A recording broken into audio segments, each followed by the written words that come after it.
Brilliance Audio presents the unabridged recording of Summer of Night by Dan Simmons, performed by Dan John Miller. This is for Wayne, who was there when it all happened. 1. Old Central School still stood upright, holding its secrets and silences firmly within.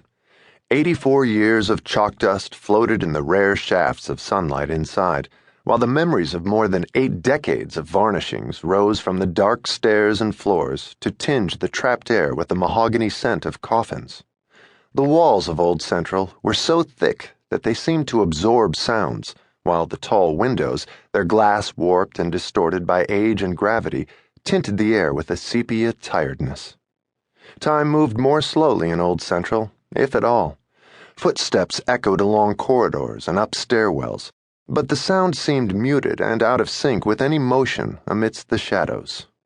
The cornerstone of Old Central had been laid in 1876, the year that General Custer and his men had been slaughtered near the Little Bighorn River far to the west, the year that the first telephone had been exhibited at the nation's centennial in Philadelphia far to the east.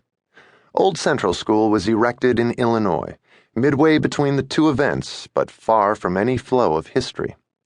By the spring of 1960, Old Central School had come to resemble some of the ancient teachers who had taught in her, too old to continue, but too proud to retire, held stiffly upright by habit and a simple refusal to bend.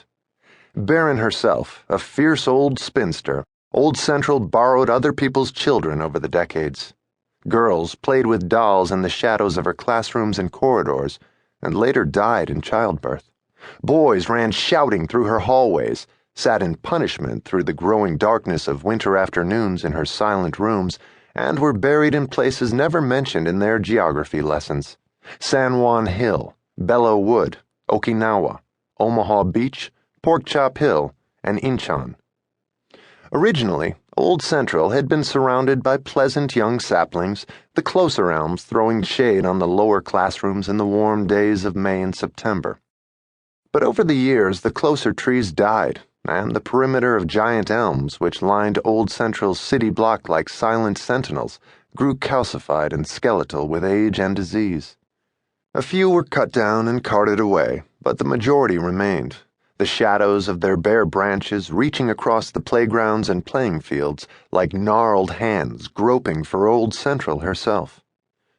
Visitors to the small town of Elm Haven who left the hard road and wandered the 2 blocks necessary to see Old Central frequently mistook the building for an oversized courthouse or some misplaced county building bloated by hubris to absurd dimensions. After all, what function in this decaying town of 1,800 people could demand this huge 3-story building sitting in a block all its own? Then the travelers would see the playground equipment and realize that they were looking at a school. A bizarre school, its ornate bronze and copper belfry gone green with verdigris atop its black, steep-pitched roof more than 50 feet above the ground. Its Richardsonian Romanesque stone arches, curling like serpents above 12-foot-tall windows. Its scattering of other round and oval stained-glass windows suggesting some absurd hybrid between cathedral and school. Its chateau-esque gabled roof dormers peering out above 3rd-story eaves, its odd volutes looking like scrollworks turned to stone above recessed doors and blind-looking windows, and, striking the viewer most disturbingly, its massive, misplaced, and somehow ominous size. Old Central, with its 3 rows of windows rising 4 stories, its overhanging eaves and gabled dormers, its hip roof and scabrous belfry, seemed much too large a school for such a modest town. If the traveler had any knowledge of architecture at all, he or she would stop on the quiet asphalt street, step out of the car, gape, and take a picture.